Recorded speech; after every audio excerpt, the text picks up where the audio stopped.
Salut les amis, ça va? J'espère que le moral est bon, que vous allez bien. Alors, vous avez pu constater que j'ai remis mon beau chapeau blanc, mon chapeau préféré, celui que vous attendiez tant, parce que aujourd'hui je tourne la vidéo devant l'église. Et là, pour ceux qui reconnaissent, vous voyez, c'est le lycée Henri IV, pour ceux qui reconnaissent.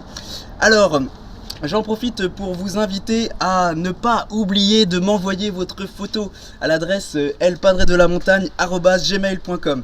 Je rappelle les petits critères: un vêtement blanc pour rappeler la résurrection, un beau sourire de ressuscité et un dessert. Si vous voulez pas de cuisiner de dessert, c'est pas grave, envoyez quand même la photo avec votre beau sourire et votre vêtement blanc et ça marchera aussi, ce sera trop de la balle. Petit message d'ailleurs pour les gars de la flotte Saint-Louis: si vous ne voulez pas qu'on voit votre petite crête que vous vous êtes fait là dans ce temps de confinement, c'est pas grave, hein, mettez un chapeau et ça marche aussi comme ça. Alors, aujourd'hui dans l'évangile, c'est très beau. Marie-Madeleine va au tombeau et elle constate que le corps de Jésus n'est pas là. C'est dans l'évangile de Jean. Et elle est malheureuse. Elle est malheureuse. Elle pleure. On a enlevé mon Seigneur, on a enlevé mon Seigneur, on a enlevé mon Seigneur. Alors du coup, Jésus arrive, Jésus ressuscité, et il l'appelle. Femme, pourquoi pleures-tu? Qui cherches-tu? Du coup, elle quitte les yeux du tombeau et elle se retourne vers Jésus. C'est intéressant parce qu'elle ne reconnaît pas tout de suite Jésus. Il faudrait qu'on réfléchisse pourquoi, à la résurrection, quand Jésus apparaît, on ne le reconnaît pas tout de suite. On y réfléchira plus tard. En tout cas, donc elle se retourne vers Jésus et elle lui pose cette question parce qu'elle croit que c'est le jardinier. Si c'est toi qui l'as pris, jardinier, dis-moi où tu as mis le corps de mon Seigneur que j'aille le récupérer. Et à ce moment-là, Jésus lui reparle en lui disant juste son nom, Marie. Et peut-être qu'à la manière dont elle a entendu Jésus lui prononcer ce nom, elle reconnaît Jésus. Et là, elle s'émerveille, elle se jette à ses pieds en lui disant Rabouni. Elle l'a reconnu à la manière dont Jésus l'a appelé.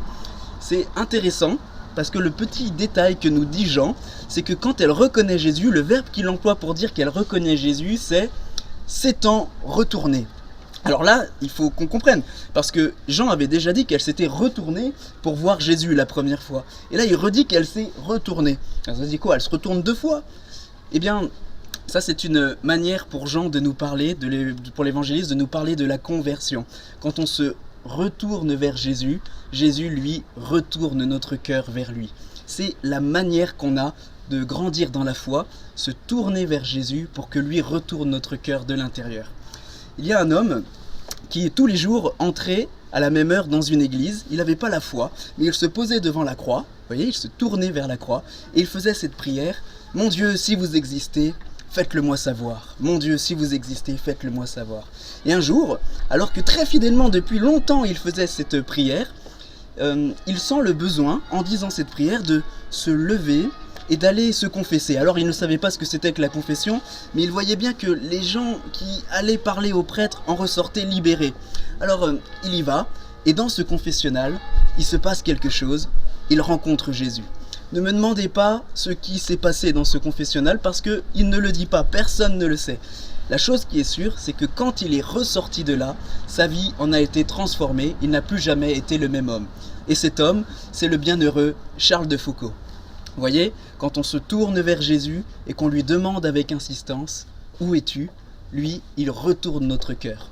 Voilà la grâce que nous pourrions demander pendant tout le temps pascal, mes amis, c'est d'abord de nous tourner vers Jésus ressuscité et de lui dire « Retourne mon cœur, enracine-le dans ta joie de ressusciter ». Et ce qui va se passer, c'est que ça va fonctionner, parce que Jésus, il est vraiment trop fort. Alors les amis, vive Jésus ressuscité, n'oubliez pas les photos. Salut!